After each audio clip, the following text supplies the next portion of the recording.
From the wild frontier walked into the White House. He did not come from a rich family or a famous school. He was a soldier. He was a fighter. He was a man of the people. Andrew Jackson's arrival in 1829 was more than just a new president taking office. It was a storm breaking over the old ways of a young nation. The established leaders, the wealthy bankers, the powerful politicians, they saw him not as a statesman, but as a danger, an unpredictable force from the rough edges of America. They feared he would tear down the institutions they had so carefully built.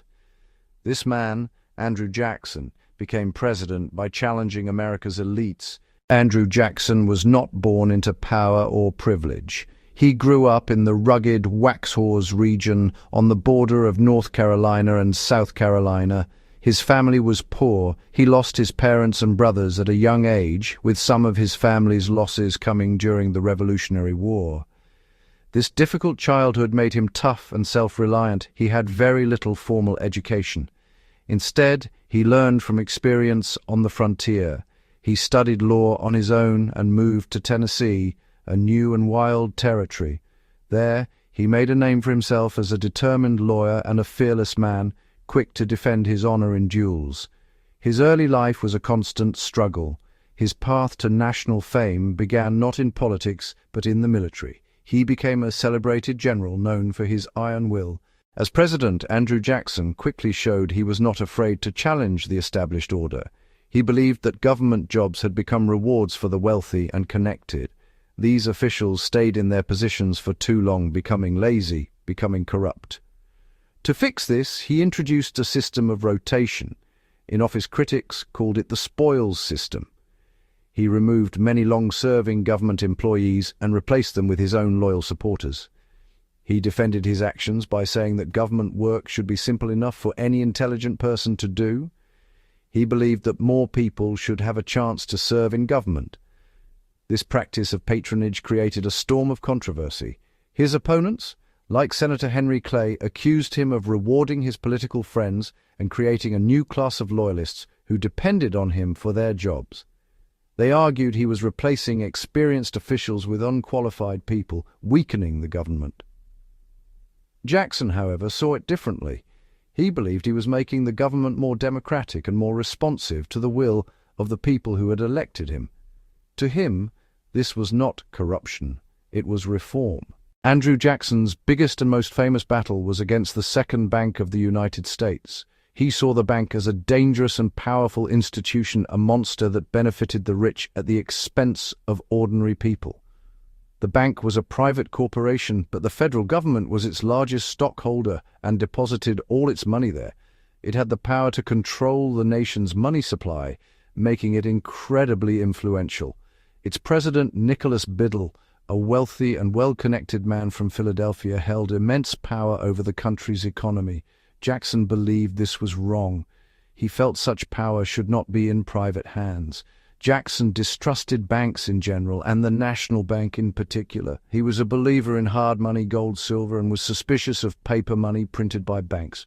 After his victory over the National Bank, Andrew Jackson continued his campaign to reform the nation's financial system according to his own principles. His goal was to end the influence of paper money and return the country to a currency based on gold and silver, which he called specie. He believed that paper banknotes issued by private banks were unreliable and led to wild speculation and economic instability. This speculation often resulted in financial panics where ordinary people lost their savings when banks failed. Jackson wanted a more stable, more honest economy, not controlled by bankers in far-off cities. To achieve this, Jackson issued the Specie Circular in 1836. The order declared the government would only accept gold or silver. Andrew Jackson held a very strong view of American sovereignty. He believed the United States must be strong and independent, and free from the influence of foreign powers. His experiences as a general shaped his presidency, fighting the British, fighting the Spanish, fighting Native American allies. He was determined to secure the nation's borders and deal with foreign nations from a position of strength. He was not afraid to confront other countries to defend American interests. His foreign policy was direct and aggressive. He wanted the world to respect the United States and was willing to demand that respect by force if necessary. One notable achievement was resolving a long-standing dispute with France. The French owed American citizens money for seized ships and goods. For years, France refused to pay. Jackson would not accept this. A central part of Andrew Jackson's vision for America was territorial expansion. He believed it was the nation's destiny to grow, to spread across the continent, from the Atlantic to the Pacific. This belief, later known as Manifest Destiny, was very popular among his supporters. They saw new lands in the West as a source of opportunity and freedom. Jackson took several key actions as president that greatly expanded U.S. territory. He paved the way for future growth. He wanted removal of foreign influence and removal of Native American tribes from lands near U.S. borders. His most significant and controversial action was the Indian Removal Act of 1830. The law gave the president power to negotiate treaties with tribes east of the Mississippi. The goal? Move them to lands in the West. In what is now Oklahoma.